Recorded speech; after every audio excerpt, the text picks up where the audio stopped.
Hello team and welcome back to the channel. So in today's video we are going to see how we can dockerize our application so that it can run on any platform. Then we are going to see how to write the multi-stage Docker files for our project, and finally we are going to see how we can write the Docker Compose file. So here's something special for you team, that the first 5 people who are going to be implementing this, posting it on LinkedIn and tagging me, will be featured in the next video and you will be given a personal shout out. So this will not only help you learn the how to proceed with the project implementation, plus it will also give you an exposure among thousands of professionals, out of which I hope there will be some HR also, so that you can be reached out for a job. Yeah? So if this seems a good opportunity for you, you make sure to implement the project, post it on LinkedIn and tag me as well. So yeah, with that being said, let's get started. First of all, let us understand why exactly do we need to have Docker and why do we need to Dockerize our application. Because previously what we have done in the case of local run. Okay, so when we are trying to run the application locally, what things we have to do, or what things are basically kind of prerequisite, is that first of all, we should be having Node.js installed. That means we have to install Node.js on our machine. Secondly, we need to make sure that MySQL server is set up, user is set up, then database is set up. All those things are set up, right? That was also kind of prerequisite for us to run the application, right? Next thing, we need to make sure that all the dependencies are installed. When we ran the command npm install, that installed all the dependencies. Next thing, if I wanted to start the application, first for backend, which was API, we have to run the command like again npm start, which would start the application, start the backend. And next, what we have to do in order to start the client, which is the front end for our application, again here we have, after installation of dependencies, we ran the command npm start, right? So these are like prerequisite. If I want to run the application locally, I need to make sure these things are present. Then let us assume a scenario, okay, your friend sees you running the application locally and says, okay, give me the application, I also want to run it. But the problem is that, and also see, for running these things, another requirement was that 5000 ports should be open for backend, 3306 ports should be open for MySQL, and 3000 ports should be open for front end. So these things also we have to open. Again, then friend says, okay, I give me the application, I also want to run it. But what kind of problems he will face? First, he might not have the Node.js, right? He may not have MySQL. He don't know how to run the application. He don't know how to install dependencies, and he might not understand like what command I have to run. So this is like dependencies available, like you can say key environment based dependencies that are required for running the application. What if I package all these things along with my application? That means key, let's say this is my source code. In addition to source code, I will package the Node.js tool also. I'll package the MySQL server also. I package the all the commands also. These commands are required, and I also package the information that the specific ports will be needed. So I can create this new kind of package which has all the information available plus all the required tools available for running the project. In addition to, commands are also added. That means I can share this kind of application and tell to my friend that instead of setting up all these things manually one by one, you can simply trigger or start this package. So when he run the specific command, single command for running the package, automatically a box will be created which will be called as container. Container is an isolated environment inside which your application can run without any issues. Okay, so automatically a container will be created, and inside this our application will be running.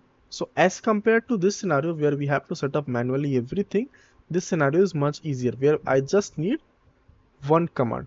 Which command I need? How to run the new package, right? So creating this new package, and now this package becomes the portable application. Portable means now the application can be shared to anyone and they can simply run the application using this command, right? So this making the application portable, packaging it with all the required prerequisites, dependencies and other information, using and shipping that package to anyone, this whole process is known as Dockerizing. And this tool is the tool that is being used for doing this is Docker, right? Command also, which command I have to run? I have to run Docker command, right? So basically, Dockerizing your application makes it very much easier for anyone to run your application, irrespective of if they have all the prerequisite or not. They just need to have one prerequisite, which is they need to make sure they have Docker available, right? So yes, this is what Dockerizing means, right? So that's what we are going to do today. So let us start by doing one by one. First, we'll be Dockerizing the backend, then front end, right? And then we will see how we can make sure that they are connected together along with MySQL. Okay, for that we'll be needing Docker Compose. Now let me explain that as well. So here, if your application has just one component, that means let's say just front end, you can create a Docker image and you can run it, right? What if you have multiple components, like we have backend component, we have front-end component, and we have database, right? That means for each component we have to create one Docker image for each one, right? That means if we have 3 Docker image, there will be 3 containers created for the application, right? So we need to make sure that these containers are created like, see, one option is that one by one you can create the container, but again that is not a very good option because it's a manual effort, right? So what we can do, we can create another file, Docker Compose. In this we can define all the information key for all 3 components, create the Docker images and create the containers and then connect them together. So all those information we can provide here. So next thing what we have to do, we have to simply run the Docker Compose command, which is automatically going to create all the containers, make sure they are connected and start the application, right? So that part also we are going to see. So team, now let us understand about multi-stage Dockerfile. So for that, let us assume that you are building the front-end part of your application, right? So first we have written in this Dockerfile, which is not a multi-stage. Here, first of all, what we are doing, node 18. Instead of this, make sure that you are using some kind of Alpine or slim images, because if you use the official node in Docker image, it will be of size in GB, 1 GB like that. But if you use Alpine or slim images, they are in MB, very small size. So make sure to use that. Then we are defining app directory, which is going to be our work directory. That means whatever command I execute now, it will be executed within this directory. And if it does not exist, Docker is going to create this. Then we are running the command copy ... That means I'm saying copy everything in the current context, like whatever project files we have, make sure to copy it on the image. So we are doing that. Okay, then we are running npm install. It's going to do what? It's going to install all the dependencies, and they will be stored inside of new folder named node modules. And since it contains the dependencies, it's very huge in size. This directory is very huge in size. Then we are running the npm run build command. What it's going to do, it's going to create a new folder. It could be either app folder or dist folder. These folder will contain, either one of them will be there. So this folder will contain the actual package that we are going to be using for running the application, the front end part of it, right? Final command, we have cmd, which is going to, like, this is the command which is going to start the application. So here what we are doing, node and the app.js, which is going to be the entry point for the application. Now here you can understand very clearly the main folder that we need is the dist or app, whichever gets created, right? Other than that, we won't be needing much. That means we don't need to have the node modules, right? And you can understand if this is a single stage Dockerfile, it's not a multi-stage. So here, if we are keeping node modules, the size of the Docker image will be very big. So we need to have a system in which we are able to get or use only this directory or these files, right? How we can do that? So what we should be doing, we should be, let's say we'll create a multi-stage Dockerfile in which we can execute these commands so that we can have the dist folder created along with other things that we don't need, right? Like node modules. Once we have ran this as a stage one, then we will create another command set of commands in stage 2.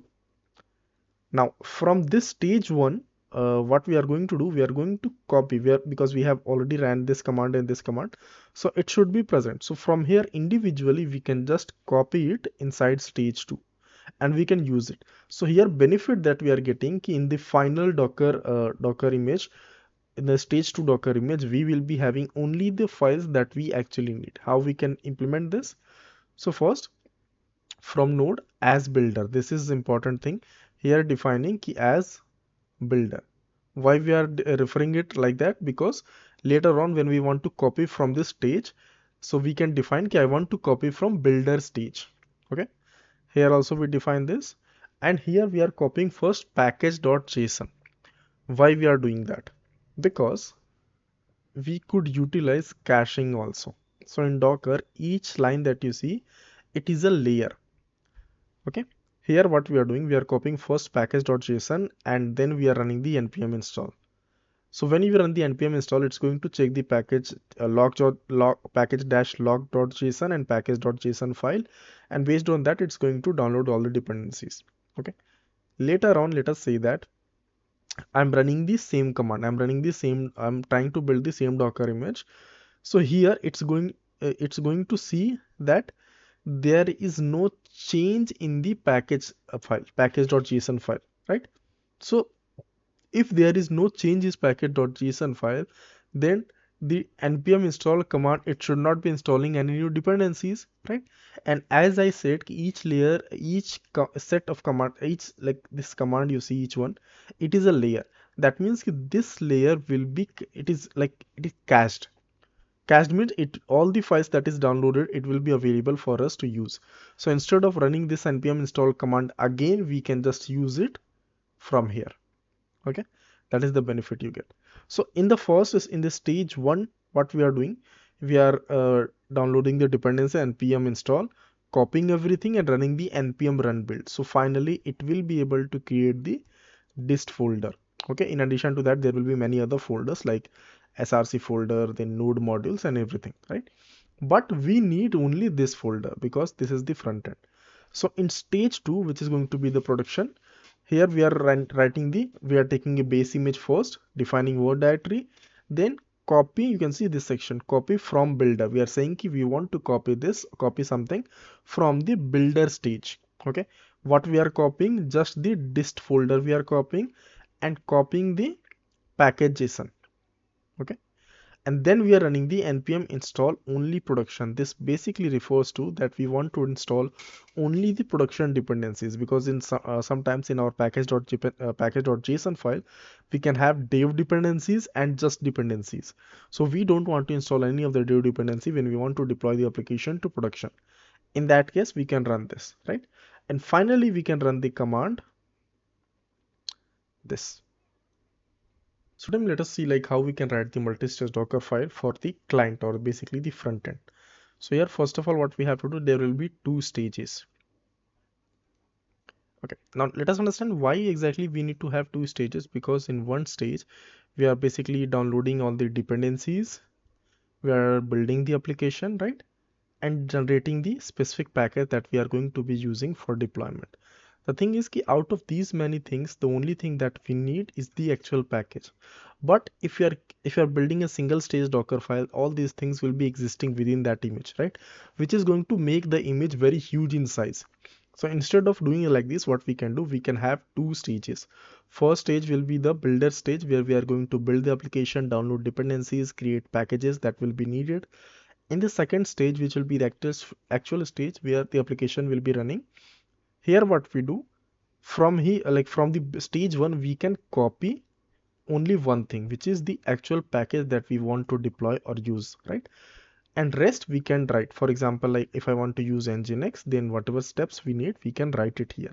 So benefit that you get, the final Docker image will be this, which is very less in size. How it will be less in size? Because see, when you run install dependencies, first thing that gets created is this folder, right? Node modules.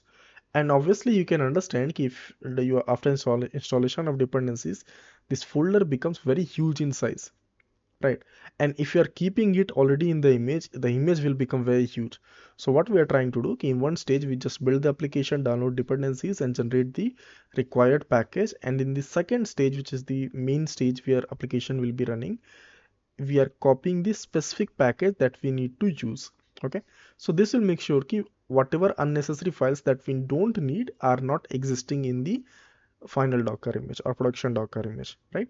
So this is the main reason where you can use the multi-stage. I'll show you the scenario also, like where exactly we don't need. In front-end case, definitely you should be using it. So let us go through the commands also so we can understand in detail. First, we are using node 22 alpine.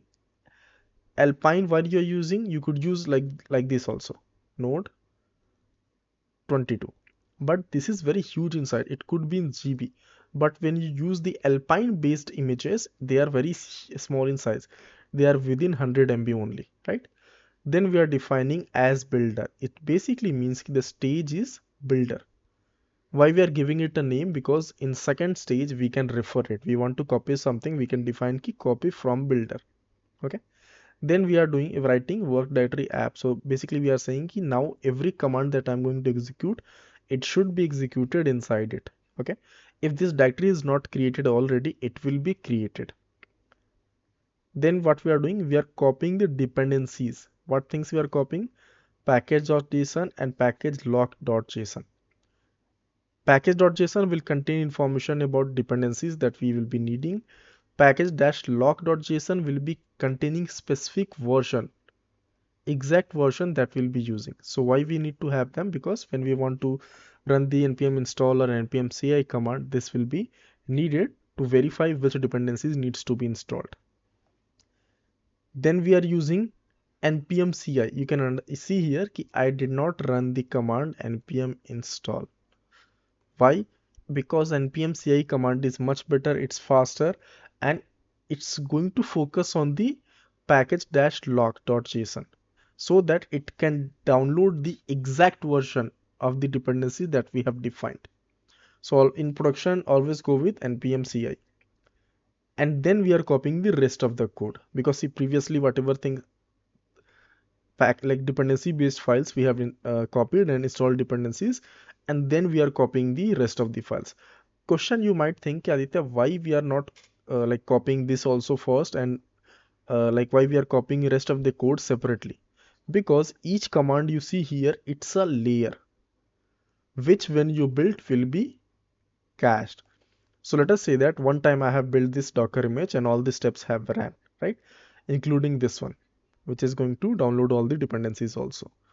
Second time when I ran, it's going to check, Docker is going to check if package.json or lock.json have they been modified or not. If there are any kind of changes, then obviously it's going to run again npm ci. But if there are no changes, then Docker will understand that, okay, if there are no changes, that means npm ci is not going to install any new dependencies, and it can directly refer the cached that is available, and it can use those like cached in, like when we run the in npm ci, it's going to download dependencies, create node modules folder. But if nothing has changed, then immediately it can pick up these node modules from cache only. Okay, and that will make it faster. This process will become faster, because if you run this npm ci from scratch, it's going to take a lot of time. But if you see there are no new dependencies added, then you can directly pick it up from the caching, right? Then we run the npm run build command, which is going to generate the static files.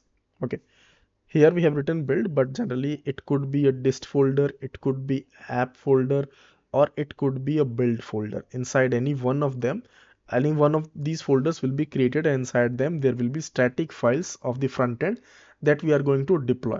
Okay, and you can understand that only this specific folder, either one of them is the only folder that we need, right? Because rest of the things, the src folder, node modules, we don't need. And that is the benefit we will be getting with multi-stage, because this is our stage 1. So here we have generated all the files required.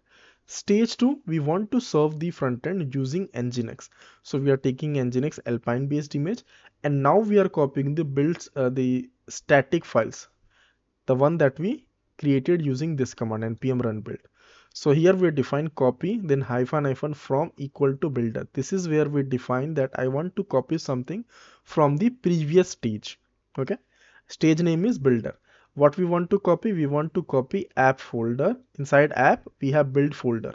So we want, and this is the folder we will contain, which will contain the static images, static files, right? The HTML files. So we are going to copy that on this location inside the Nginx. Once you copy it, that is fine. Final thing that you have to copy is the default configuration file, which we have to create in our root directory. And based on this, basically here we define the configuration ki how this serving will be done of the static files. That will be done. Final thing, we provide information that a port is 80, and then we can run the Nginx. Now here what we have defined, Nginx-g daemon off. What exactly does it mean? We want to start Nginx. Here this thing that you see, daemon off, it basically means that we want to run Nginx in front end, because if like you have to run it front end, then only your application will be served. Because if you run it in back, like we don't want to run it as a daemon. Daemon is what? Daemon is something that will run in background. So that's what we are doing here. Okay, and this will be the front end part, front end Docker image. Again, this will be available in the repository, you can refer it. Coming to backend. Now here backend, I have created two things, one multi-stage file and one is single stage file. Here you see in multi-stage what we are doing, taking Alpine image, just one Node 22 Alpine, creating the work directory, copying JSON file and running the npm install only production. So basically sometimes it happens that within our package.json file we might have two kind of dependencies, dev dependencies and dependencies. And when you want to deploy the application to production, you don't need the dev dependencies, so you can write like this. Okay, then we are copying the files, and this is single stage. Now the thing is here we, in this kind of scenario, we don't need multi-stage, because what we are doing here, you can see here in stage 2, same base image work directory, copying from the previous stage app. Okay, but this is like we are copying the whole directory. So if you already have to copy the whole directory, then there is no point to copy it from previous stage. You could have directly ran that npm install command in the one stage only. And that is the reason, because see here also we are copying everything. It's not that we are copying only specific file. If we have to copy everything, then there is no point in creating multi-stage. So that's why, even though this will work, but this is not a good thing. So we can simply go with single stage file, where we define the base image, define the directory, then define the dependencies. Okay, then copy the rest of the thing, define a port information, and then we run it. Okay, so this is how we have to write it. And now I hope it is clear what benefit we are getting in multi-stage, and what is the why we should not be using multi-stage in some cases. So guys, once we have understood writing the Docker file, now we can move to Docker Compose file. Because we have multiple containers, front end, back end, and database. All those containers we have to create one by one. So we want to automate this process, creation of containers, plus we also want to make sure that they are able to communicate with each other. So all this information we have to define inside a Docker Compose file, right? Talking about how to write Docker Compose file. So let me explain you in detail. So first we have version. This basically refers to the Docker Compose file format version. Okay. Then we have services. Now this is the block inside which you are going to define all the containers and their configuration, right? And so first we are defining MySQL. This is the service name. MySQL is the service name we are defining. Here we define which image we want to use. So here you can see MySQL 8. Then container name, what will be the container name? As you can see here, I'm keeping both of them same, service name and container name same. Then we have restart always. Restart always basically means that by anything like because of some issue or some crash, if the container goes down automatically, it will be started. Okay. Then we have environment. So inside environment, we can define information about the database name and the password. And here you can see I'm using root password. That means ki username we don't have to define. Directly we have mentioned root password. That means this password belongs to username root, right? So these two things we have defined. Then we define volumes. Why we are defining volume?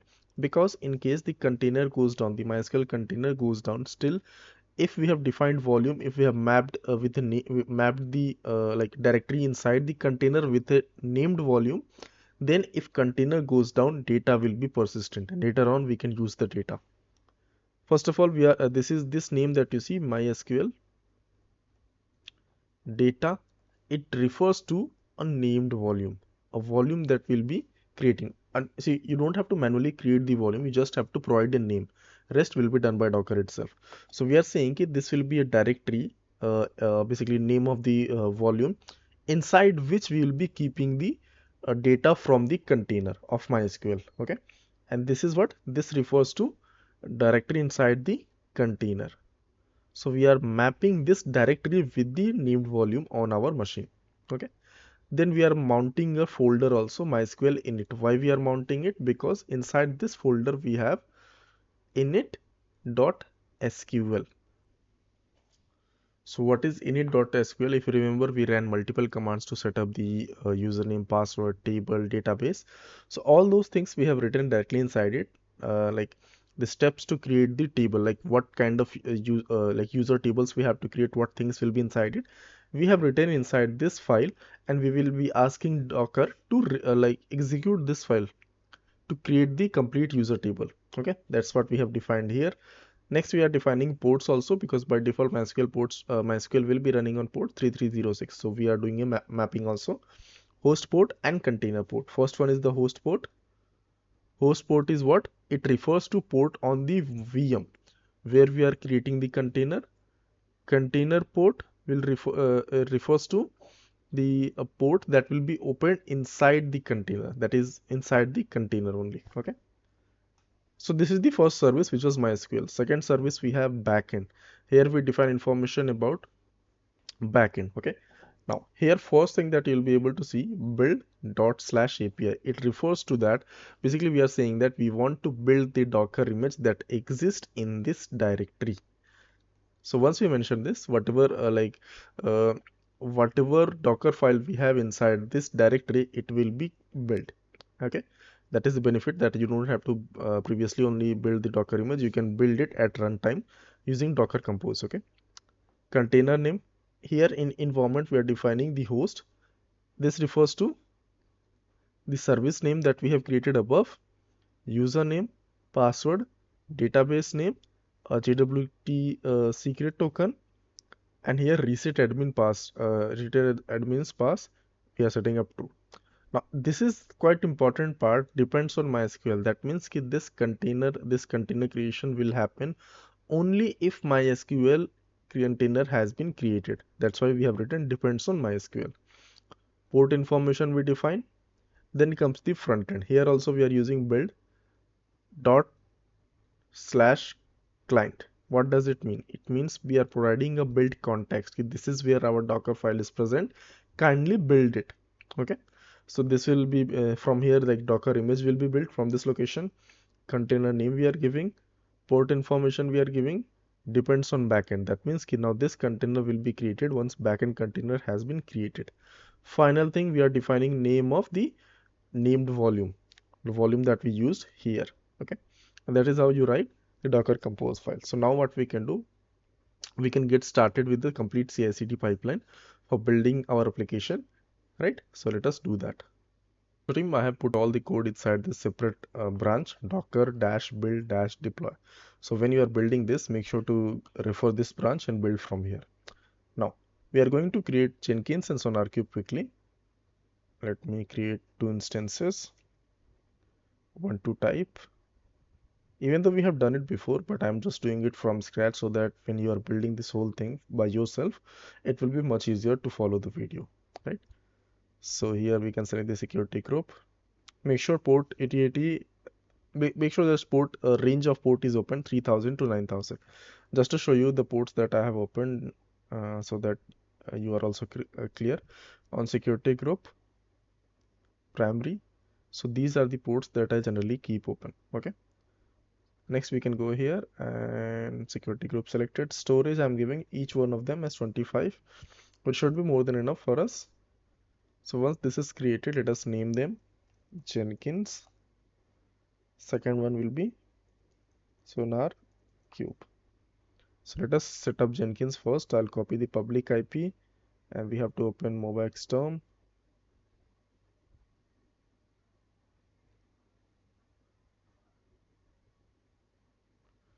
Okay, let me do it from scratch.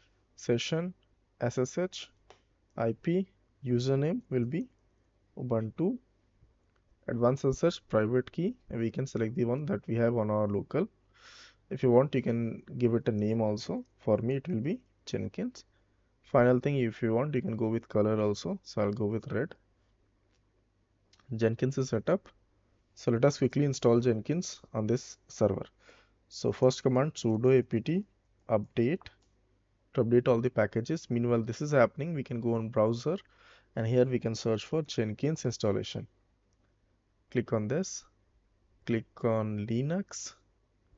And then here make sure you are selecting the machine that you are working on. So I'm working on Ubuntu. Click on that. And we are going to install long-term support version which is stable. So we'll copy the IP. Copy this. Now remember that if you directly run this installation command of Jenkins on your server on this VM, it will give you error. Why? Because there is a prerequisite for Jenkins, which is to make sure that you have Java installed on your machine. So we are going to install Java first, right? This is done. So I'll run here Java. We can see that Java is not present, but we get the command to install it. So I will install 21, and headless means it does not have any kind of UI. So let's wait for this to complete.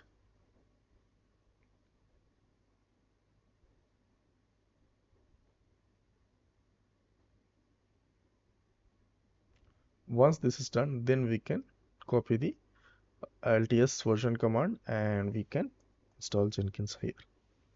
Once your Jenkins is installed, make sure team you are executing one more command which will be very useful, is to enable the Jenkins. Why this will be useful? Because once we enable this, then Jenkins service will be able to start at boot with the command.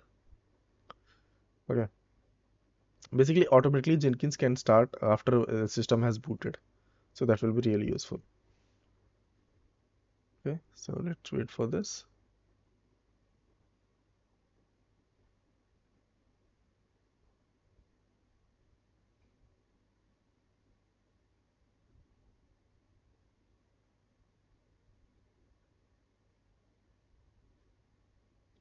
Okay, I guess completed. Just enable the Jenkins now. So this is done. We can access Jenkins over browser on this IP, and port will be 8080. Okay, and we need to get the initial admin password first. So that is present on this location. We will copy the path and we will run sudo cat command. We are using sudo because it requires elevated permissions. This directory, where directory, so for that we are using, and I'll copy this, paste it here and click on continue. Now we will select the first option, and now Jenkins is going to install the plugins that are mandatory for it to work. So we will wait for this to complete. Meanwhile, we can go ahead and set up the SonarQube. So I'll get the public IP of SonarQube and let us create new session. This username will be Ubuntu. Advanced SSH, we can use the private key that we have. We can give it a name also, which will be SonarQube. Next thing, customize tab color. We can set up blue and connect to SonarQube. So now SonarQube is connected, right? First thing that we are going to do, since we are going to set up SonarQube using Docker container, so first thing we can do sudo apt update, so that we can update all the packages and make them ready for usage. So let's wait for this to complete. Once it is done, we are going to install Docker here, and then we are going to set up the Docker container for SonarQube. So let's wait for this.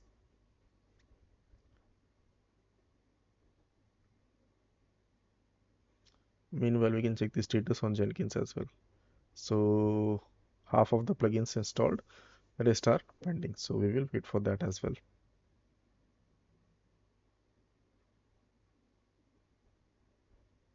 Team again saying just try to implement it by today itself, so that you are not left with like things are not getting pile up, so that it's better that if you proceed with the same way that I upload the videos. Okay, this is done. We will check Docker. We can see it's not installed, but we can use it. We can install docker.io directly on the machine. And as you remember, by default, only root user has permission to execute Docker commands. So in order, and we are working with Ubuntu user right now. So if you want that our users should also have permission to execute Docker commands, we have to add Ubuntu user to Docker group so that those permissions will be given to Ubuntu user as well. So I will run sudo usermod -a Docker group add Ubuntu user. And then for these changes to be immediately applied, I will run new group Docker. So this is done. Now I can run Docker run -d for detached mode, then -p 9000 host port, 9000 container port, and then SonarQube image information. So I will be installing a free edition which is community edition. So I will provide the name as LTS-community. This is the tag that we are providing. From this, Docker will understand, okay, I need to install SonarQube community edition. So I can run this, and this will be able to install SonarQube in few minutes. So yeah, let's wait for this. Meanwhile, check the status on Jenkins. So Jenkins also we have set up. Let us quickly provide the configuration username password. Full name we can give this, email anything you can give. Save and continue.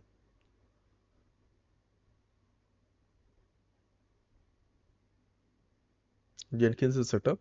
Make sure you are going to manage Jenkins, and let's install one plugin which is going to be stage view. This one. Okay. So this is done. And here SonarQube is also set up, so we can access SonarQube web browser with the IP of the SonarQube server machine. We can put it here, :9000.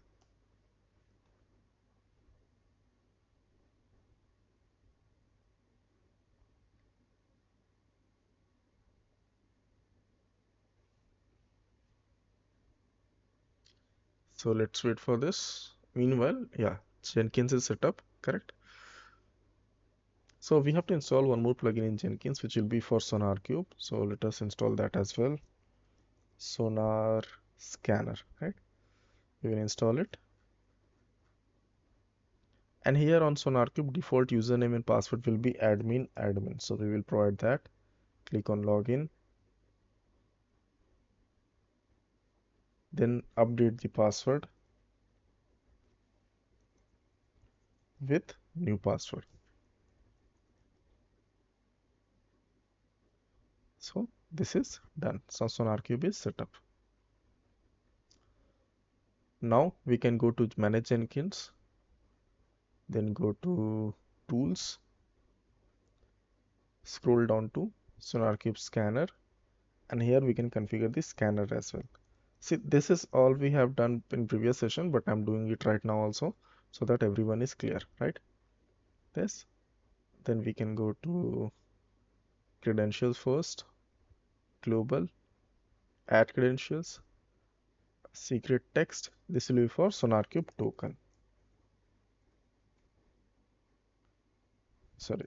So secret text we can take from here. Go to administration, security, users, and from here, from user admin, you can create the token. So we'll create it.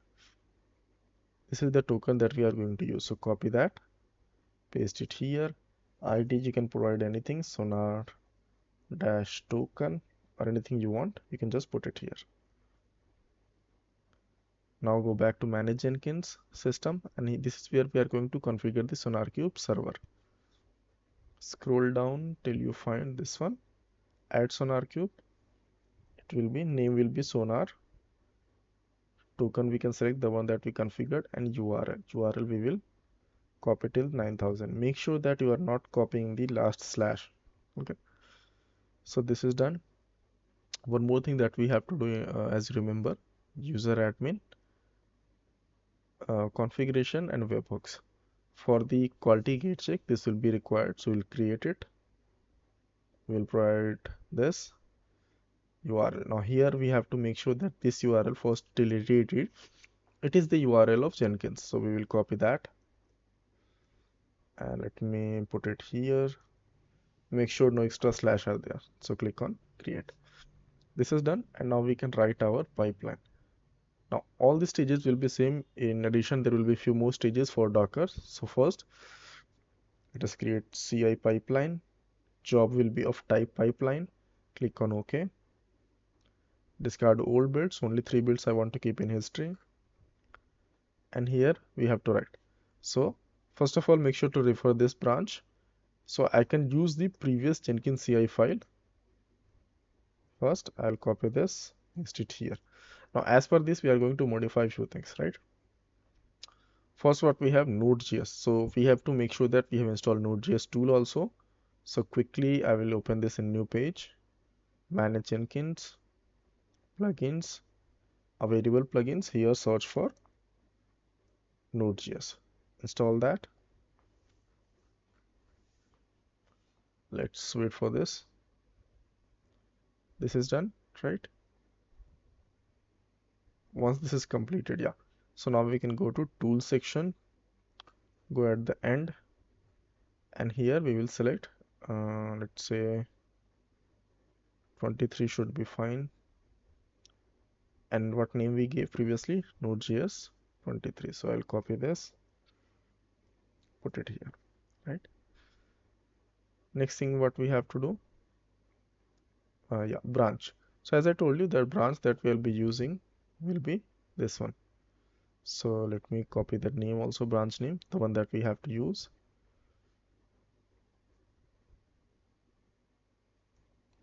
Okay.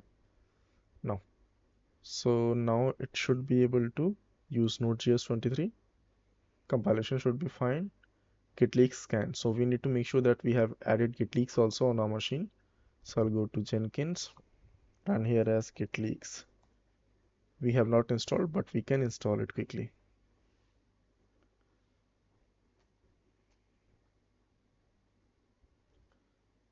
Other than that, 𝗕𝗺𝗃 also we are using, as you can see. So we need to make sure we have installed 𝗕𝗺𝗃 also on our Jenkins, since there is no dedicated plugin for 𝗕𝗺𝗃. So we are going to install it directly on the Jenkins server. So I'll have copied this command, run it here.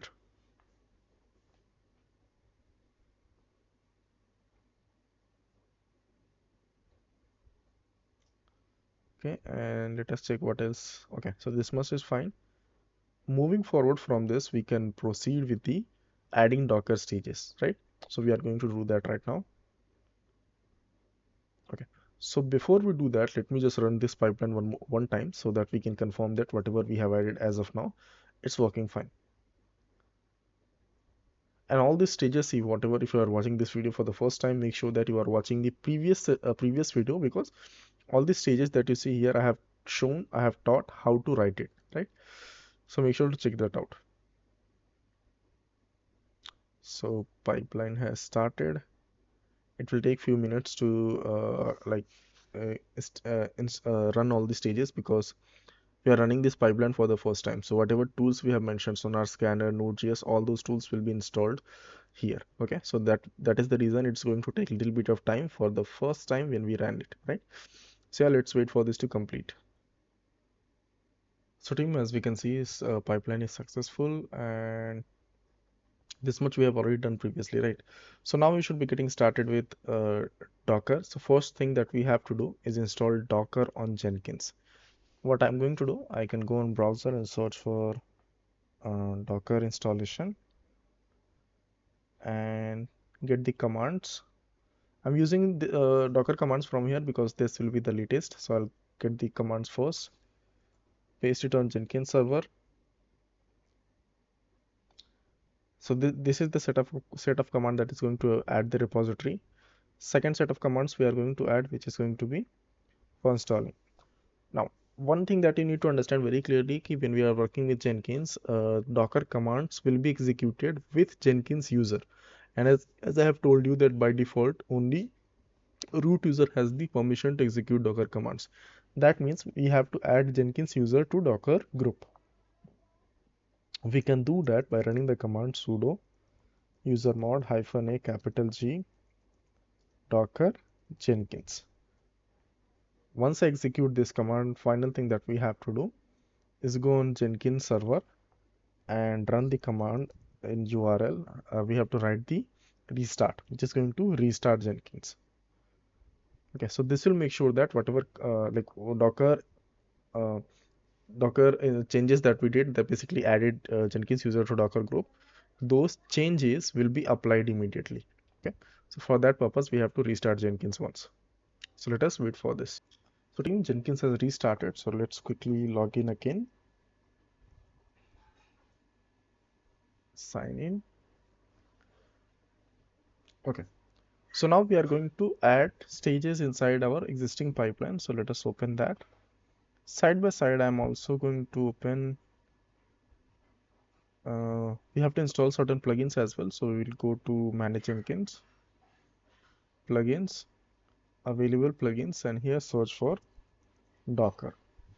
Now here we have to install Docker pipeline, and that should be, let me install this as well. So these two plugins should be enough. Let us check. We'll install it. And let's wait for this to complete.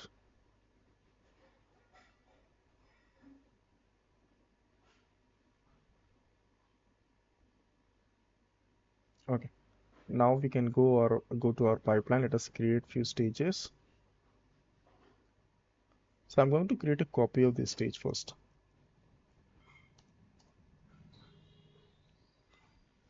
Stage name will be, we want to build the Docker image first. So I'll provide the name as build Docker, sorry, build and tag Docker image.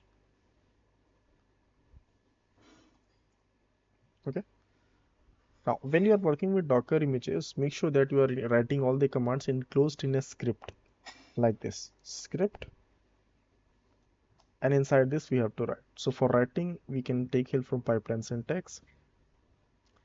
We can go here and go to, at the end, you can see with Docker registry, open that.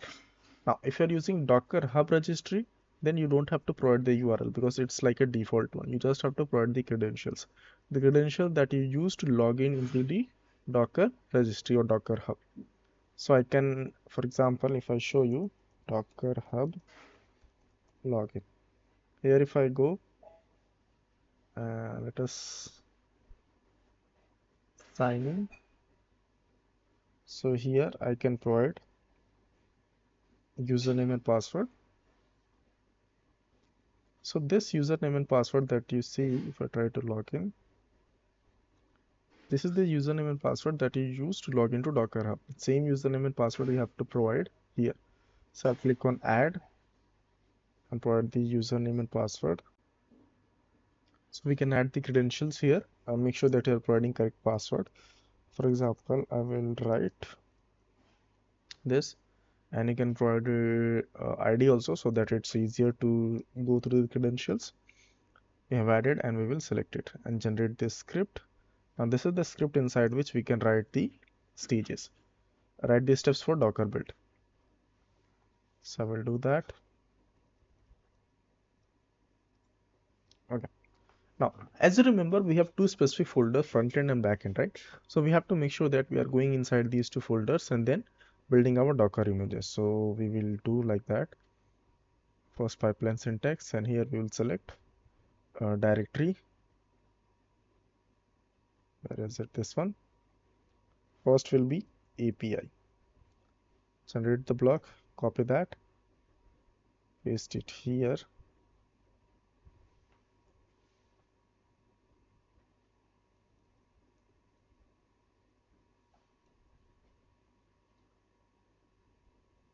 So team, now we can write our steps here. So first of all, make sure that you are naming the stage as backend build tag and push backend Docker image. So now I'm going to write these stage steps. We can write Docker build -t, name of your Docker username, which is this, and then image name. So I'll provide the image name as backend, tag will be latest, and dot, specifying the directory where the Docker file is present, which is current directory, right? That's why I have added dot. Next we can add pushing Docker push and the image name, right? Same thing we can do with respect to a front end also. So I'll copy this stage, create new stage, change the name to front end, and this directory will be client, and here I will change the name to front end again. Now one question you might think, yeah, Aditya, in our Docker compose file, we have already mentioned this build, then directory where Docker image Docker file is present, which is basically specifying that when we run the Docker compose file, it's going to build the Docker image at runtime, right? But sometimes it is possible that you don't want to build Docker image every time at runtime. Instead, you might want to build it first, push it somewhere, and then use it in your Docker compose. So instead of adding this, sometimes there is a possibility that you might want to add something like this, where you just want to provide image, then image name you want to specify, right? So for that purpose, I'm adding these two stages, right? Now, so these two stages are done, and final stage that I want to add. Now, before we jump to final stage for like running the Docker compose file, you can see here we have a Docker image, right? What we want to do, we want to scan the Docker image as well. So I'll run the command, and how we can scan it for vulnerabilities using 𝗕𝗏. So I can run 𝗕𝗏 image, then --format, the format in which you want the report. I want the report in table format, -o, then I'll write the name of the report as backend image dash report dot html, and then image name. Image name in our case is this one.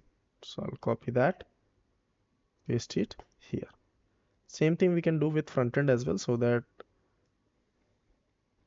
okay, one more thing, before we execute this command, before basically we should be executing it before we push the Docker image to Docker repository, right? So before that I can write there, and same thing we can do for front end as well. This time the report name I will change it to front end, and image name will be front end. Okay, and now this seems fine, and now we can proceed with the Docker compose stage. So let us write that as well. So I'll just copy a stage quickly, and then we will modify that. See, always leave last two brackets, and there you can push, you can write this stage. So this will be Docker deploy via compose.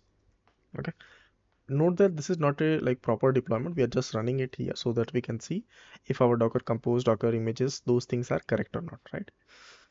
Okay, so let me quickly create a script block. Inside this we can write command will be docker dash compose up -d to run in detached mode. So this seems fine, and we can try to run this, and let's see what happens. If any error is there, we will try to fix it. Okay, so we have error. It might be with respect to this one. So team, the error is basically we defined our stage inside a stage name. So let me quickly remove this. Okay, it should be added here. Okay, so let us run this, and it has started. So now it's going to take a little bit of time, so we will wait for it till it completes. Okay, so team, here we can see images were able to be pushed, but the error that we got was with respect to Docker compose, because in our Jenkins machine we do not have Docker compose. So let us quickly install it. You can go to official Docker page, and here scroll down till you find Docker compose. Click on install standalone and copy the command. So copy this command, go to Jenkins, write sudo first, then add it. Same thing we should be doing with second command, sudo, and add the steps. This is done. Let us just restart Jenkins one time, and then that should be able to resolve the issue. So yeah, this will take a little bit of time, so let's wait for this. So Jenkins is up. Let us quickly log in. Sorry.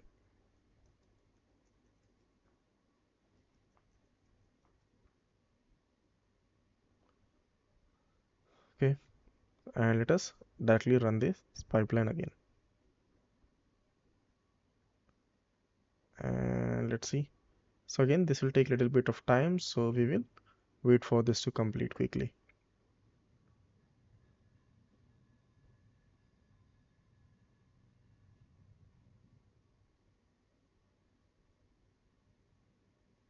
So guys, if I see here, the pipeline is completed and it's successful also.